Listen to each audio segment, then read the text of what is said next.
स्वतःच्या मालकीची हक्काची जमीन, पण कोर्टात केस जिंकूनही ती कायमची हातातून जाऊ शकते, फक्त एका छोट्याशा कायदेशीर चुकीमुळं.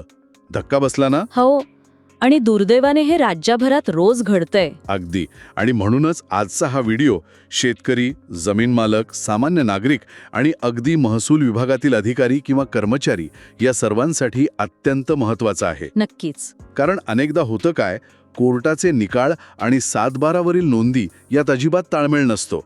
एखादा माणूस कोर्टात वर्षानुवर्ष लढतो, पण कागदावर एक शब्द लिहायचा राहून जातो आणि सगळा खेळ खल्लास होतो. हो ना, हा विषय प्रत्येकाने समजून घेणं काळाची गरज आहे. महसूलशाही या आपल्या हक्काच्या चॅनलवर आपले स्वागत आहे. चला तर मग कायद्याचं आणि तुमच्या फायद्याचं बोलूयात. आता बघा, आज आपण ज्या विषयावर चर्चा करणार आहोत तो ऐकायला कदाचित तांत्रिक वाटेल, पण तो थेट एखाद्याच्या जमिनीशी, घराशी आणि भविष्याशी जोडलेला आहे.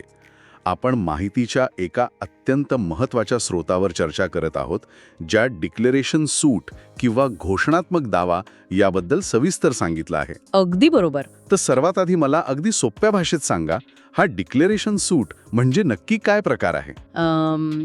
आता बघा, सोप्या भाषेत सांगायचं झालं तर डिक्लेरेशन सूट म्हणजे कोर्टाकडून एखादी गोष्ट अधिकृतपणे जाहीर करून घेणं. अच्छा. याला काही लोक टायटल सूट असे म्हणतात. यासाठी आपल्याला स्पेसिफिक रिलीफ ॲक्ट 1963 च्या कलम 34 कडे जावं लागतं. बर. समजा एखादी प्रॉपर्टी आहे आणि एका व्यक्तीला असं वाटते की ती व्यक्ती त्या प्रॉपर्टीची कायदेशीर वारसदार आहे, पण दुसरे लोक तो हक्क देत नाहीत. अशा वेळी ती व्यक्ती या स्पेसिफिक रिलीफ ॲक्ट 1963 च्या कलम 34 नुसार कोर्टात जाते आणि सांगते की साहेब, मला या मालमत्तेचा वारसदार म्हणून घोषित करा. पण एक मिनिट, जर वारसदार आहे तर नुसतं तोंडी सांगून किंवा तलाठ्याकडे जाऊन चालत नाही का? कोर्टाचा शिक्कामोर्तब का लागतो? नाही चालत. कारण जेव्हा दोन पक्षांमध्ये वाद असतो तेव्हा महसूल अधिकारी स्वतःहून निर्णय घेऊ शकत नाहीत की खरा मालक कोण आहे. म्हणजे त्यांना तो अधिकार नसतो? हो ना. महसूल अधिकाऱ्याचं काम फक्त नोंदी ठेवणं आहे, मालकी हक्क ठरवणं नाही. मालकी हक्क ठरवण्याचा अधिकार फक्त दिवाणी न्यायालयाला आहे. अच्छा. किंवा समजा 7/12वर एखादं खोटं कागदपत्र लावून कोणीतरी बोगस नोंद केली आहे, तर ते खोटं कागदपत्र अवैध ठरवण्यासाठी सुद्धा याच कलमाखाली दावा दाखल करावा लागतो. अरे बापरे, हे तर खूप महत्वाचं आहे. हो. किंवा एखाद्या मोठ्या मालमत्तेत एका भावाचा किंवा बहिणीचा 1/3 हिस्सा आहे हे जाहीर करायचं असेल तरीही डिक्लेरेशन सूटच टाकावा लागतो. अच्छा. आता मला आठवतंय, आपल्या मागच्या एका व्हिडिओवर एका ताईची कमेंट आली होती. त्यांनी विचारलं होतं की माझं लग्न झालंय, पण वडिलांच्या प्रॉपर्टीत बहीण म्हणून हक्क कसा मागायचा? भाऊ अजिबात दाद देत नाहीत. म्हणजे अशा परिस्थितीत सुद्धा याच कायद्याचा आधार घ्यावा लागेल तर? 100%. त्या ताईंना स्पेसिफिक रिलीफ ॲक्ट 1963 च्या कलम 34 नुसार डिक्लेरेशन सूट दाखल करून कोर्टाकडून स्वतःचा हक्क आधी जाहीर करून घ्यावा लागेल. म्हणजे हा कायदा अशाच लोकांसाठी बनवला आहे ज्यांचा कायदेशीर हक्क नाकारला जातोय. अगदी बरोबर. डिक्लेरेशन म्हणजे एक प्रकारचा अधिकृत ठराव, जो एकदा कोर्टाने पास केला की सर्वांना मान्य करावाच लागतो. हे खरंच खूप महत्वाचं आहे. अशीच महत्त्वाची आणि उपयोगी महसूल विषयांची माहिती रोज हवी असेल तर महसूलशाही चॅनलला सबस्क्राईब करा, कारण आपण अशाच किचकट कायद्यांना सोपं करून सांगत असतो. हो, ते तर आहेच. पण आता इथे एक मोठा गैरसमज आहे जो मला आधी मोडून काढायचा आहे. अनेकदा असं वाटतं की एकदा का कोर्टाने 7/12वर मालक म्हणून एखाद्याचं नाव लावायला सांगितलं, डिक्लेरेशन दिलं की आपोआप त्या जमिनीचा ताबा मिळून जातो. म्हणजे कागदावर जिंकलं की जमिनीवर जिंकलं असा समज असतो. हा विचार किती बरोबर आहे? हाच तर सर्वात मोठा आणि घातक गैरसमज आहे. असं? हो, आणि इथेच सगळ्यात मोठी फसगत होते. लोक दिवाणी न्यायालयात 10-10 वर्ष केस लढतात, जिंकतात, पण प्रत्यक्ष जमीन हरतात. कसं काय? जिंकून कसं हरतील? हे जरा अवघडच वाटतंय ऐकायला. कारण स्पेसिफिक रिलीफ ॲक्ट 1963 च्या कलम 34 मध्ये एक प्रोवायझो आहे, म्हणजे एक अतिशय कडक अट किंवा अपवाद आहे. बरं. ही अट स्पष्ट सांगते की जर एखादी व्यक्ती फक्त मालकी हक्क मागते, पण त्या जमिनीचा ताबा म्हणजे पजेशन किंवा वाटप मागत नाहीये, ज्याला कायद्याच्या भाषेत फर्दर रिलीफ म्हणतात. हो, अगदी बरोबर. जर तो फर्दर रिलीफ मागितला नाही तर कोर्ट त्याला तो मालकी हक्कही देत नाही. काय सांगताय? म्हणजे हे असं झालं की एखाद्याने जेवायला बसावं, पानावर बसायला जागा मागावी, पण प्रत्यक्ष जेवणाचं ताटच मागितलं नाही. अगदी अचूक उदाहरण. समजा एका व्यक्तीची जमीन आहे, त्यावर कोणीतरी बेकायदेशीर ताबा मारलाय आणि स्वतःचं नाव सातबाराला लावून घेण्याचा प्रयत्न करतोय. हां, ती मूळ मालक व्यक्ती कोर्टात गेली आणि फक्त डिक्लेरेशन सूट टाकला की मला या जमिनीचा मालक घोषित करा. मग कोर्ट म्हणेल, ठीक आहे, कागदपत्रानुसार तू मालक आहेस, पण जमिनीवर प्रत्यक्ष ताबा तर दुसऱ्याचा आहे ना. हो, ते तर उघडच आहे. मग जर दाव्यात तो ताबा परत मागितलाच नसेल, रिकव्हरी ऑफ पजेशनची मागणीच केली नसेल, तर कोर्ट मालकी हक्क सुद्धा देणार नाही. तो दावा सरळ फेटाळला जाईल. बापरे. पण मला इथे एक सांगा, जर दिवाणी न्यायालयाने मला मालक म्हणून घोषित केलंय, तर महसूल अधिकाऱ्यांनी माझ्या नावाची नोंद 7/12वर करायला काय हरकत आहे? ताबा तर मी नंतर केव्हा तरी घेऊ शकेन ना. कायदा असा आडमुठेपणा का करतो?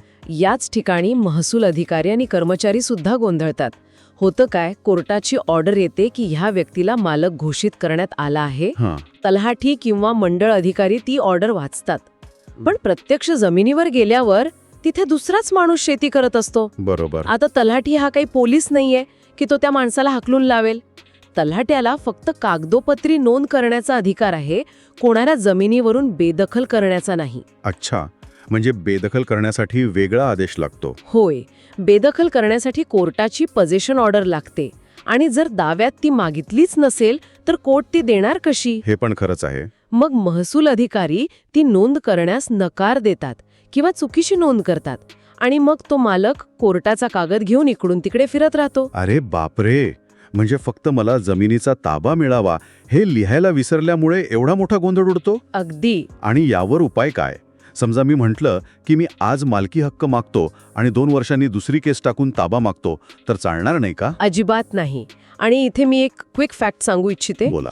दिवाणी प्रक्रिया संहिता 1908, म्हणजे ज्याला आपण CPC 1908 म्हणतो, त्याच्या ऑर्डर 2 रूल 2 नुसार एक अतिशय कडक नियम आहे.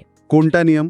जर एकाच केसमध्ये सर्व मागण्या केल्या नाहीत, म्हणजे मालकी हक्क आणि ताबा दोन्ही एकत्र मागितलं नाही, तर त्याच कारणासाठी नंतर नव्याने दुसरी केस टाकता येत नाही. काय?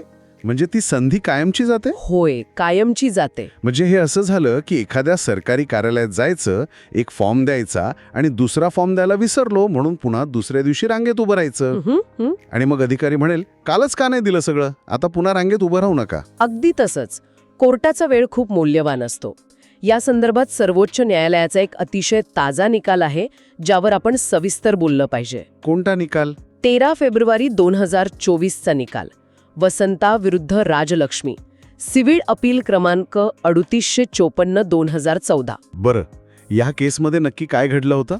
या केसची पार्श्वभूमी खूप रंजक आणि डोळे उघडणारी आहे. या प्रकरणात एका मालमत्तेवरून वाद होता. वादीने म्हणजेच केस टाकणाऱ्याने कोर्टात धाव घेतली आणि फक्त डिक्लेरेशनची मागणी केली.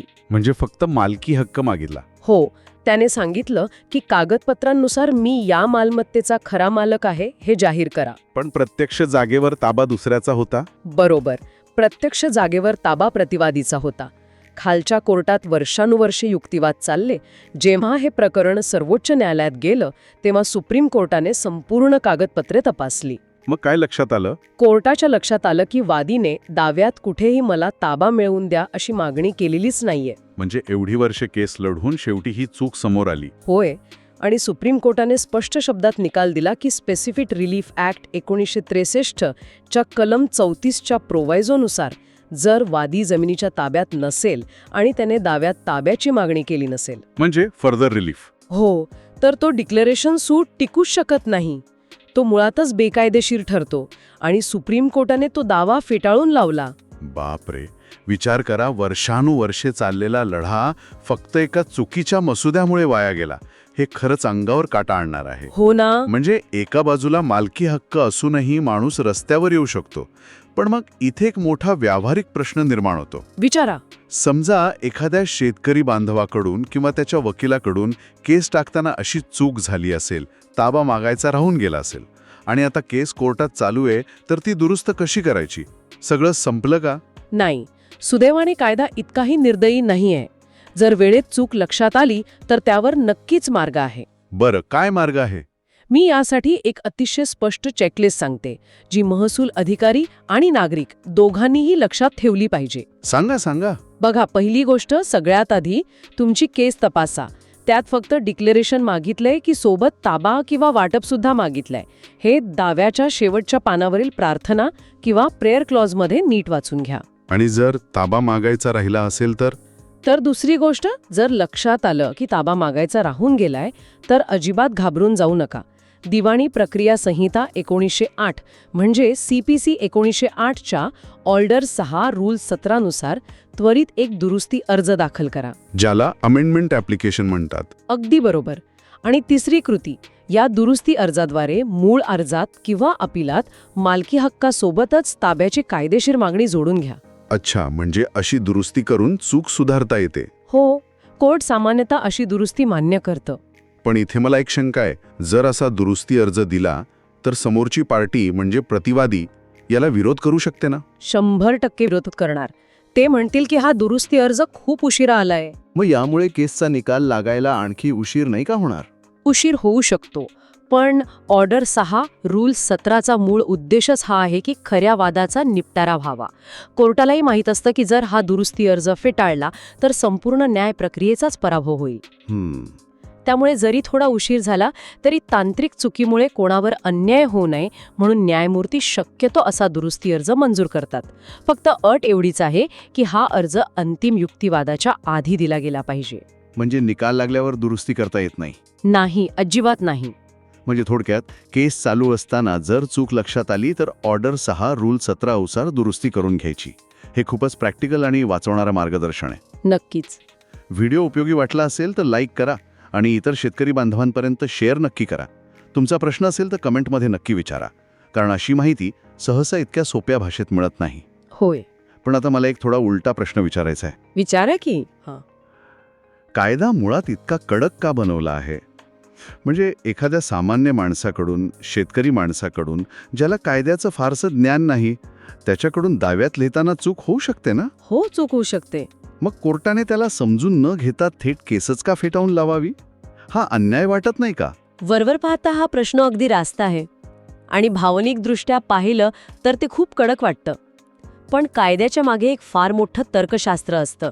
काय आहे ते तर्कशास्त्र? यामागे मुख्य कारण आहे मल्टिप्लिसिटी ऑफ प्रोसिडिंग्स टाळणे. याचा अर्थ असा की एकाच विषयावर आणि एकाच जमिनीवर पुन्हा पुन्हा केसेस होऊ नयेत. म्हणजे एकाच वादाचे तुकडे करून कोर्टाचा वेळ खाऊ नये म्हणून. अगदी बरोबर. विचार करा, जर कायदा कडक नसता तर काय झालं असतं? एका माणसाने आज केस टाकली असती की मला फक्त मालक करा. 10 वर्ष केस चालली असती. कोर्टाने त्याला मालक केलं असतं. मग तो 2 वर्षांनी पुन्हा दुसरी केस घेऊन आला असता की आता मला ताबा द्या. बापरे, म्हणजे पुन्हा 10 वर्ष? हो ना. मग तिसरी केस टाकली असती की मला आता मागच्या 20 वर्षांची नुकसान भरपाई द्या. यामुळे न्यायव्यवस्थेचा अमूल्य वेळ वाया जातो. आणि समोरच्या पार्टीलाही विनाकारण आयुष्यभर त्रास होतो. अगदी. म्हणूनच व्यंकटराजा विरुद्ध विद्यानारायणी या 2014च्या सुप्रीम कोर्टाच्या निकालात हे अगदी स्पष्ट केलंय. त्या निकालात नेमकं काय म्हटलं होतं? व्यंकटराजाच्या केसमध्ये सुद्धा असंच घडलं होतं. एकाच मालमत्तेसाठी वारंवार वेगवेगळ्या मागण्या घेऊन पक्षकार कोर्टात येत होते. तेव्हा सुप्रीम कोर्टाने अतिशय कडक शब्दांत सांगितलं की स्पेसिफिक रिलीफ ॲक्टचा उद्देशच हा आहे की एकाच वेळी सर्व वाद मिटले पाहिजेत. म्हणजे जे काही मागायचं आहे ते एकाच वेळी मागा, लपवाछपीही करू नका. अगदी तसंच काहीसं. जर तुम्हाला एखाद्या मालमत्तेवर हक्क सांगायचा आहे तर तुमच्या सर्व मागण्या एकाच वेळी मांडा. बरोबर आहे. या व्यतिरिक्त युनियन ऑफ इंडिया विरुद्ध इब्रामुद्दीन हा 2012चा आणखी एक अत्यंत महत्वाचा निकाल आहे. त्यातही हेच सांगितले आहे का? होय. या सर्व निकालांमध्ये हेच तत्व वारंवार अधोरेखित केलं गेलं आहे की जो माणूस स्वतःच्या हक्काबद्दल जागरूक नाही आणि जो कायदा सांगूनही योग्य ती मागणी करत नाही त्याला न्याय मिळण्याचा अधिकार नाही. ज्ञान हीच खरी ताकद आहे, विशेषतः जेव्हा विषय जमिनीचा आणि कोर्टाच्या पायरीचा असतो. अगदी बरोबर. तर आपण आज बऱ्याच महत्त्वाच्या गोष्टींवर आणि कायद्याच्या अतिशय सूक्ष्म पैलूंवर चर्चा केली आहे. चला अगदी थोडक्यात महत्त्वाच्या मुद्द्यांची उजळणी करूया. हो, सर्वात महत्वाचा मुद्दा म्हणजे जेव्हा ही मालमत्तेवर हक्क सांगण्यासाठी स्पेसिफिक रिलीफ ॲक्ट 1963 च्या कलम 34 नुसार डिक्लेरेशन सूट दाखल केला जाईल तेव्हा फक्त डिक्लेरेशन मागून थांबू नका. त्यासोबत जमिनीचा प्रत्यक्ष ताबा म्हणजे पजेशन किंवा वाटप हे मागायलाच हवं. हो, आणि जर तसं मागायला विसरलं असेल तर दिवाणी प्रक्रिया संहिता 1908 च्या ऑर्डर 6 रूल 17 नुसार त्वरित दुरुस्ती अर्ज करून ती मागणी अधिकृतपणे नोंदवून घ्यावी. नाहीतर 100% खरी केस सुद्धा कायमची हरली जाऊ शकते. होय, ते विसरू नका. अगदी स्पष्ट. हा व्हिडिओ आपल्याला आवडला असेलच. असेच महसूल आणि इतर सर्व कायद्यांबाबत सोप्या भाषेत मार्गदर्शन तुम्हाला यापुढेही हवंय, मग आपला महसूलशाही यूट्यूब चॅनल तुमच्यासाठी आहे. नक्कीच. चॅनलला सबस्क्राईब नक्की करा आणि हो, पुढच्या व्हिडिओमध्ये कोणत्या विषयावर चर्चा ऐकायला आवडेल ते कमेंटमध्ये नक्की सुचवा. कोणाचे काही वैयक्तिक प्रश्न असतील तर तेही तिथे विचारा. आणि ही अत्यंत महत्वाची माहिती स्वतःपुरती मर्यादित ठेवू नका. हा व्हिडिओ आपल्या मित्रांना, गावातल्या व्हॉट्सअप ग्रुप्समध्ये जरूर फॉरवर्ड करा, जेणेकरून माहिती प्रत्येक गरजू व्यक्तीपर्यंत पोहोचेल. आता जाता जाता मी एका गोष्टीवर विचार करायला सांगणार आहे. जर विचार करा, आज आपल्या संपूर्ण राज्यभरात निरनिराळ्या कोर्टांमध्ये अशा किती केसेस सुरू असतील जिथे दावा करणारा मालक 100% खरा आहे, त्याचीच जमीन आहे, पण फक्त कागदपत्रात मला ताबा मिळावा हे 2 शब्द लिखायला विसरल्यामुळे त्या केसेस कायमच्या हरण्याच्या मार्गावर असतील.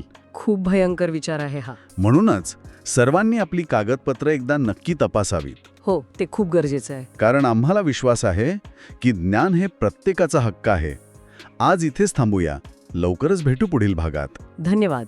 जय महाराष्ट्र.